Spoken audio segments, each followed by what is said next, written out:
भगवान विष्णु ने नारद जी को बताया कि सच्चे हृदय से किया गया पुण्य कभी व्यर्थ नहीं जाता। जय श्री कृष्ण। दोस्तों, आज की इस कथा में हम जानेंगे कि गौ माता की सेवा का फल हमें कैसे प्राप्त होता है। आपसे निवेदन है, कृपया इस कथा को पूरा अवश्य सुने। भगवान श्री हरि विष्णु की कृपा आप पर बनी रहे। जय श्री हरि विष्णु। तो चलिए इस कथा को शुरू करते हैं। पुराने समय की बात है। एक छोटे से गांव में रामलाल और उसकी पत्नी सुगंधा रहते थे। उन्हें गौ माता से बड़ा प्रेम था। वे अत्यंत गरीब थे, लेकिन उनकी सबसे बड़ी पूंजी थी उनकी गौ माता, जिसका नाम था गौरी। रामलाल और सुगंधा गौरी की सेवा बड़े प्रेम और श्रद्धा से करते थे। गौरी उनके लिए केवल एक पशु नहीं थी, बल्कि उनकी संतान के समान थी। वे गौरी को अपनी संतान की तरह ही प्रेम करते थे। वह जो भी दूध देती, उसी से वे किसी तरह अपना जीवन यापन करते थे। लेकिन फिर भी उनके जीवन में निर्धनता बनी रहती। आखिर दुर्भाग्य की छाया रामलाल और सुगंधा का पीछा क्यों नहीं छोड़ रही थी। दुर्भाग्य से उनके गांव में एक दिन भयंकर अकाल पड़ा। अन्न जल सब सूख गया। रामलाल और सुगंधा के पास कुछ भी नहीं बचा। भूख से व्याकुल होकर रामलाल ने अपनी गौ माता को बेचने का निश्चय किया। ये निर्णय लेना उनके लिए आसान नहीं था, परंतु पेट की ज्वाला के आगे वे विवश थे। रामलाल ने गौरी को बेचने के लिए शहर जाने की सोची, लेकिन तभी गांव में एक धनी व्यापारी आया। उसने कहा, मैं इसे खरीदने को तैयार हूँ, लेकिन ये सुनिश्चित कर लो कि एक बार सौदा तय हो जाए तो इसे वापस नहीं ले सकते। मजबूरी में रामलाल ने सौदा स्वीकार कर लिया और गौरी व्यापारी के हवाले कर दी। गौरी के जाते ही सुगंधा की आंखों में आंसू भर आए। वह बोली, राम, आज हमने गौ माता को नहीं, हमने अपनी आत्मा को बेच दिया। भगवान हमारी परीक्षा ले रहा है, लेकिन मुझे विश्वास है कि गौ माता हमें एक दिन वापस अवश्य मिलेगी।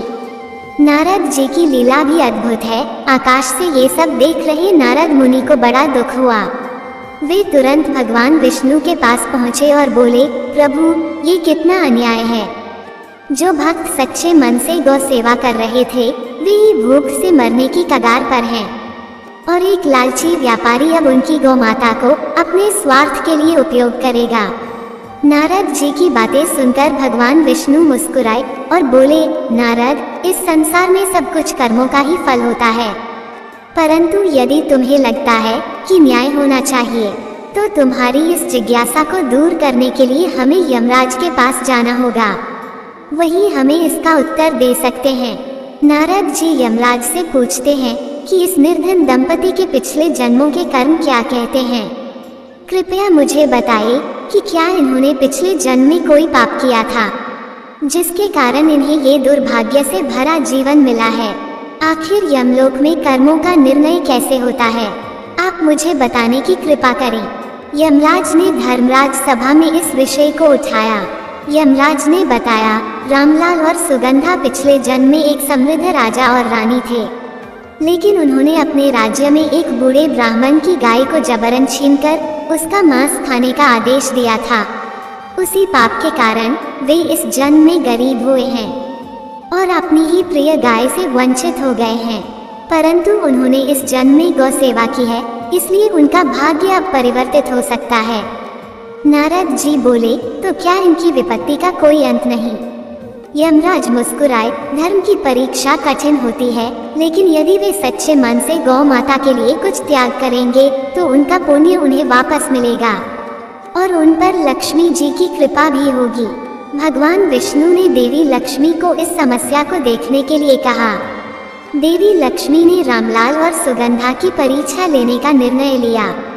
देवी लक्ष्मी गरीब दंपति की भक्ति को परखने के लिए एक वृद्धा का रूप धारण करके रामलाल के घर गईं। वृद्धा ने कहा, बेटा, मैंने सुना है कि तुमने अपनी गौ माता को बेच दिया है। क्या तुम्हें उससे कोई लगाव नहीं था? रामलाल की आंखों में आंसू आ गए। माँ, यह मेरे जीवन का सबसे कठिन निर्णय था, लेकिन मेरे पास और कोई उपाय नहीं था। वृद्धा ने मुस्कुराकर कहा, यदि मैं तुम्हें एक सोने की मोहर दूं, तो क्या तुम अपनी गौ माता को वापस लाने का प्रयास करोगे? रामलाल तुरंत बोला, माँ मैं अपनी जान दे सकता हूँ, लेकिन वो माता की सेवा का अवसर मिले, इससे बड़ी कोई दौलत नहीं। वृद्धा ने आशीर्वाद दिया और एक मुट्ठी चावल रामलाल को सौंप दिए। रामलाल ने आश्चर्य से पूछा, माँ यह क्या है? वृद्धा बोली, इन्हीं किसी भूखे को खिला देना और फिर देखना चमत्कार। दोस्तों, देवी के इस चमत्कार में ही न्याय छुपा है। रामलाल ने उन चावलों को गांव के सबसे निर्धन और भूखे बच्चों में बांट दिया। उसी रात उनके आंगन में तेज प्रकाश हुआ और देवी लक्ष्मी प्रकट हुई। उन्होंने कहा, रामलाल तुमने जो त्याग किया वही तुम्हारा सबसे बड़ा पुण्य है। तुम्हारी श्रद्धा और करुणा से प्रसन्न होकर मैं तुम्हें असीम धन संपदा का आशीर्वाद देती हूँ। तुम्हारी गौ माता भी तुम्हारे पास लौट आएगी। दोस्तों, दूसरी ओर उस व्यापारी का पतन होने लगा जिसने वह गाय खरीदी थी। क्या ये भी उसके कर्मों का फल था? वहीं दूसरी ओर व्यापारी जिसने गौरी को खरीदा था, उसके जीवन में अजीब घटनाएं होने लगी।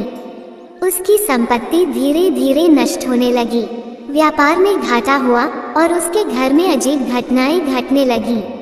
रातों को उसे गौ माता की करुणामय पुकार सुनाई देती और उसे भयंकर दुस्वप्न आने लगे। एक रात उसे सपने में एक दिव्य पुरुष प्रकट हुए और बोले, जिसने धर्म से मुंह मोड़ा उसे इसका दंड अवश्य मिलेगा। गौ माता किसी का अहित नहीं चाहती, लेकिन यदि तुम उसे उसके सच्चे सेवकों को नहीं लौटाओगे तो तुम्हारा सर्वनाश निश्चित है। व्यापारी भयभीत हो उठा, लेकिन लालच ने उसे फिर भी अंधा बनाए रखा। एक दिन उसने सोचा कि वह गौ माता को बलि देकर अपने दुर्भाग्य को दूर कर देगा। जैसे ही उसने ऐसा करने का प्रयास किया, उसके हाथ जड़ हो गए। वह अपनी जगह से हिल भी नहीं पाया। तभी एक रहस्यमयी आवाज आई, जो धर्म की रक्षा करेगा वही बचेगा। व्यापारी पूरी तरह डर गया और तुरंत ही रामलाल के घर जाकर गौ माता को लौटाने का निश्चय किया। उसने रोते हुए रामलाल से क्षमा मांगी और गौरी को वापस कर दिया। दोस्तों, इस तरह से यमलोक में कर्मों का निष्कर्ष निकला। यमराज ने धर्म सभा में घोषणा की, ये प्रमाण है कि सच्चे हृदय से किया गया पुण्य कभी व्यर्थ नहीं जाता। जब तक मानव धर्म के पथ पर चलता है, तब तक उसे कोई विपत्ति डिगा नहीं सकती। भगवान विष्णु नारद जी से बोले, जो भी इस कथा को सुनेगा उसे पुण्य की प्राप्ति होगी और वह अपने जीवन में धर्म की महत्ता और गौ सेवा से मिलने वाले पुण्य को समझेगा। मनुष्य कर्मों के फल के सिद्धांत को समझेगा और अच्छे कर्म करेगा। दोस्तों, इस प्रकार भगवान विष्णु, नारद जी और यमराज ने मिलकर ये सिद्ध किया कि पुण्य और पाप का हिसाब सटीक होता है और सच्चे मन से किया गया धर्म अंततः विजय प्राप्त करता है।